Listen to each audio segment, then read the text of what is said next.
माझ्यासाठी एवढं? मी काही मरत नाही आता.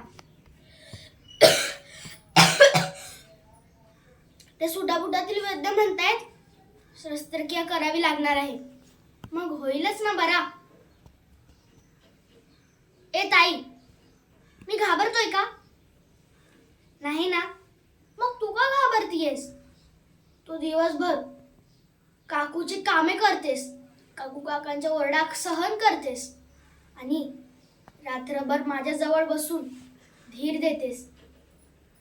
खरं सांगू, आजारी मी नाही ताई, आजारी तू झालीयस या घराच्या जुलूनमुळे.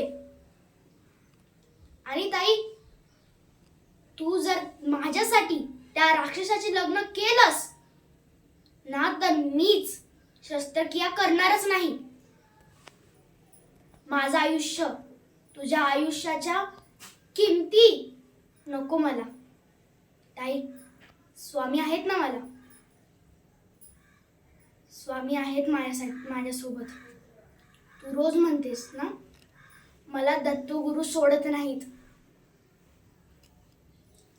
मग आज दत्तगुरूंवरती शंका का? ताई, मी बरा झालो की ना आपण दोघं फिरायला जाऊयात. स्वतःचं आयुष्य नसणार